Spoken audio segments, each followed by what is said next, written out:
Hello everyone, so today we'll be starting with a new subject, that is the orthopedics, a very high scoring subject.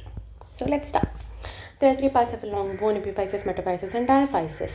Now you have to know that diaphysis is having cortical bone, while epiphysis and metaphysis is having cancellous bone.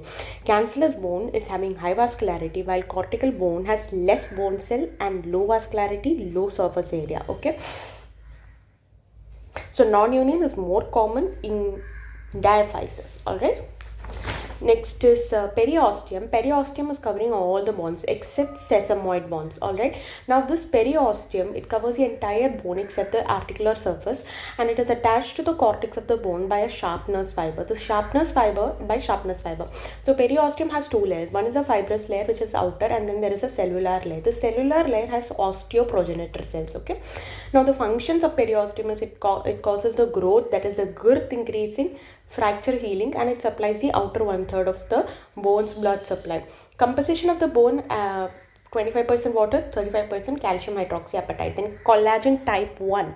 Col 1 is what you mostly see in the bone. Then it's osteoblast, osteocytes and osteoclast are there. Then you have to know a Wolff's rule, Wolff's law. So what is Wolff's law? It is nothing that the bone remodels in response to stress. So whichever direction there is more stress, to that direction the bone growth will increase. Bone markers, blood markers of bone formation and bone destruction. Remember, bone destruction means tearing of the bone. So trap, then telopeptide of fragment type 1 collagen, telopeptide of fragment type N-terminal telopeptide and C-terminal telopeptide. So when you heard the tear, telopeptide and trap, this is destruction. Bone formation is osteoclanin, alkaline phosphatase. Osteoclanin, okay, not osteonectin. Then CNN terminal of propeptide. Then under traumatology, there is something called the Merrill's criteria for pathological fracture. If the Merrill score is more than 8, then you can, you will have to do surgery, that is prophylactic fixation of the bone. There are 4 things that are included in Merrill's criteria: site, pain, size and lesion. Okay, site, pain, size and lesion. 4 things that are included in the Merrill's criteria is site, pain, size and lesion. Then it is about stress fracture. Tibial fracture is the most, shaft of tibia is the most common site of stress fracture. Neck of second metatarsal is march fracture. Lower end of tibia is runner's fracture. Olecranon is the most common site of stress fracture in the upper arm. Okay. Then the most pathognomic sign of a fracture is abnormal mobility. For all the fractures, you will have to do this plate fixation, except for shaft of femur and tibia, for which we are doing internal medullary nailing.